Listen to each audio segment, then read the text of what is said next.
Everyone, welcome to our Bibgyor academy. तो चलते हैं आज के करंट अफेयर के वीडियो की तरफ। आज का हमारा डेली करंट अफेयर का पहला टॉपिक है इंटरनेट शटडाउन 2024। ठीक है, देखते हैं ये क्यों है चर्चा में। इंटरनेट शटडाउन 2024 ये पिछले वर्ष की तुलना में भारत की स्थिति में सुधार हुआ है इसमें, इस वजह से ये चर्चा में है। और ये रिपोर्ट आया है सारा मिला करके कि 2024 में इंटरनेट शटडाउन की स्थितियाँ क्या रही है। तो भारत इस बार दूसरे नंबर पर आ चुका है। बहुत पहले से भारत पहले पायदान पे बने हुए थे, जिसमें थोड़ा सा सुधार हुआ है और भारत 85 नहीं अब 84 में आ गया है और म्यांमार फर्स्ट पे है। ठीक है, और भारत के अंदर देखे सबसे ज़्यादा इंटरनेट शटडाउन कहाँ देखने के लिए मिलता है, तो मणिपुर में देखने के लिए मिलता है। अब देखते हैं कि शटडाउन होता किस स्थिति में। तो विरोध प्रदर्शन के कारण होता है, सांप्रदायिक हिंसा के कारण होता है, एग्ज़ाम कंडक्ट करने के टाइम, जैसे एग्ज़ाम हॉल में जो स्टूडेंट है वो स्टूडेंट के जो चीटिंग है उसको रोका जा सके। इन सब वजहों से इंटरनेट शटडाउन देखने के लिए मिलता है। अगर हम ग्लोबल लेवल पे बात करें तो पूरे 2024 में 296 बार इंटरनेट शटडाउन हो चुका है। और इस डेटा में आप देखते हैं कि इसका आधा से ज़्यादा इंडिया और म्यांमार में ही हो रहा है। मतलब इंटरनेट शटडाउन का आधा से ज़्यादा इंडिया और म्यांमार मिला करके हो जा रहा है। और ये भी एक ध्यान में रखने वाली बात है, जो वेस्टर्न कंट्री है हमारा, उसमें इंटरनेट शटडाउन नहीं देखने के लिए मिलता है, नहीं के बराबर देखने के लिए मिलता है। ठीक है, नेक्स्ट हमारा टॉपिक है स्कोच पुरस्कार 2024। देखते हैं स्कोच के बारे में। नागालैंड वन प्रबंधन परियोजना को ये पुरस्कार दिया गया है और ये परियोजना बनाया गया था 2017 में और 10 साल के लिए, मतलब ये 2027 तक रहेगा। 2027 तक रहेगा। ठीक है, और ये जो काम कर रही है इसके साथ किसके साथ मिलकर काम कर रही है, तो जापान इंटरनेशनल कॉपरेशन एजेंसी के साथ चलाया जा रहा है। ये इसको मदद कर रही है इसको चलाने में। ठीक है, और ये इसका काम क्या है, इसका काम है झूम कृषि के नुकसान को बताना। जैसा कि आपको पता है पूर्वोत्तर भारत में झूम कृषि बहुत ज़्यादा चलन में है। झूम कृषि का मतलब होता है स्थानांतरण कृषि। आज यहाँ पे कर रहे हैं, किसी और टाइम में किसी और जगह पर जा कर के खेती करते हैं ये किसान। ठीक है, इसका मतलब होता है कि जैसे पर्यावरण पे इसका नुकसान होता है, तो इस वजह से ये जो नागालैंड वन प्रबंधन परियोजना है इसके तहत समझाया जाता है कि आप ऐसा काम ना करें, इससे हमारे पर्यावरण को नुकसान हो रहा है। पेड़ पौधे काट दिए जाते हैं, जंगल काट के खेती की जाती है, फिर दूसरे जगह पे जाके जंगल काट के खेती की जाती है और इससे फॉरेस्ट इकोसिस्टम भी सुधरेगा अगर ये काम नहीं हो तो। अब देखते हैं स्कॉच के बारे में। स्कॉच ग्रुप द्वारा ये अवार्ड दिए जाते हैं। ये एक इंडिपेंडेंट थिंक टैंक है। ठीक है, और ये कब किसको किसको दिए जाते हैं, गवर्नेंस, पब्लिक सर्विस और सोशल डेवलपमेंट में उत्कृष्टता के लिए दिए जाते हैं ये स्कॉच पुरस्कार। ठीक है, नेक्स्ट टॉपिक है हमारा आयुष्मान भारत योजना। तो आयुष्मान भारत योजना तो 2018 में ही आ चुका है, लेकिन अभी क्यों ये न्यूज़ में है, अभी इसलिए न्यूज़ में है कि दिल्ली में इसको लागू किया गया है। बहुत बहुत इंपॉर्टेंट है, आपके एग्जाम के लिए पूछा जा सकता है कि अभी कहाँ पे लागू हुआ है। तो दिल्ली में जैसे ही बीजेपी की सरकार आई है तो दिल्ली में आयुष्मान भारत योजना को लागू कर दिया गया है, यहाँ पहले से नहीं था। आयुष्मान भारत योजना एक हेल्थ स्कीम है। ठीक है, और इसको पीएम जन आरोग्य योजना भी कहा जाता है, इसके नाम से भी जाना जाता है।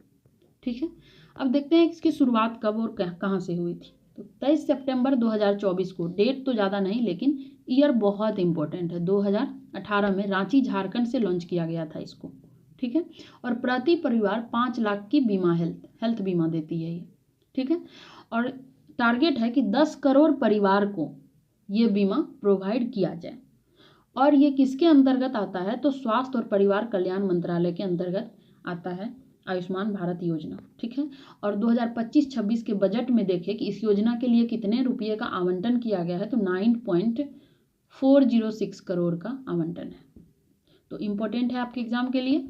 नेक्स्ट हमारा टॉपिक 1990 से 2021 के बीच भारत में आत्महत्या की दर में कमी हुई है। तो अच्छी न्यूज है, हमारे लिए खुशी की बात है। 1990 से 2021 के बीच 30% की कमी आई है आत्महत्या में, और ये लैंसेट की रिपोर्ट के अनुसार बताया गया है। Report global burden of disease 2021 के डेटा पे आधारित है। ठीक है, अगर वर्ल्ड में देखें तो वर्ल्ड में हर 43 सेकेंड में एक व्यक्ति सुसाइड कर ले रहा है। वर्ल्ड में पूरे विश्व में हर 43 सेकेंड में एक व्यक्ति अपना आत्महत्या कर लेता है।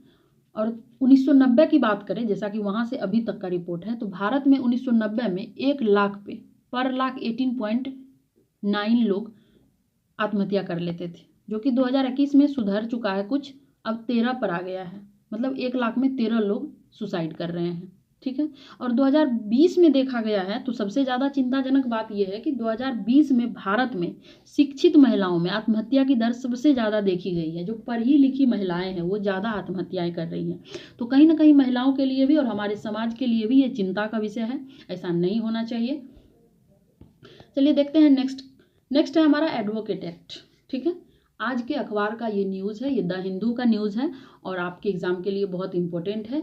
तो देखते हैं एडवोकेट एक्ट 2025। एडवोकेट एक्ट 1961 है, उसमें संशोधन किया गया है, उसी की जो मंजूरी हुई है उसी के अंतर्गत जो भी बातें हैं, जो भी डिसीजन है उसको हम लोग देखेंगे इसमें। तो अधिवक्ता के विरोध विधेयक को मंजूरी दे दिया गया है, ठीक है। अब देखते हैं कि इसमें क्या क्या हुआ है। एडवोकेट एक्ट 1961, ठीक है।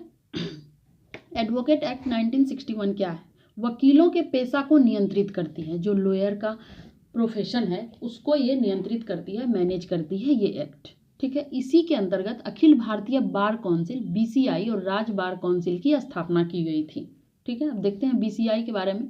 BCI की जो स्थापना है धारा 4 के अंतर्गत हुई थी और इसका काम है विधि व्यवसाय और विधि शिक्षा, वकीलों के शिक्षा को और जो कानून में जो भी प्रोफेशन है, वकीलों का जो प्रोफेशन है वो उसकी जो शिक्षा है उसको मैनेज करना, ठीक है। BCI एक स्टैट्यूटरी बॉडी है, इसको भी ध्यान में रखना है, ठीक है। अब देखते हैं संशोधन में क्या क्या हुआ है। इसमें न्यायालय में कार्यरत जो वकील है उनके अलावा कॉरपोरेट वकील, इन हाउस काउंसिल, निजी और सार्वजनिक संगठन में कार्यरत कानूनी सलाहकार, वैधानिक निकाय और विदेशी विधि फर्म के वकील को शामिल किया गया है। कहने का मतलब ये है कि इससे पहले ये संशोधन जो हुआ है, इससे पहले ऐसा था कि कोई भी जो वकील है वो जा कर के अगर कोर्ट के समक्ष प्रैक्टिस कर रहे हैं तो ही वो इस दायरे में आते थे, वकील प्रोफेशन के दायरे में आते थे, एडवोकेट प्रोफेशन में वो आते थे, ठीक है।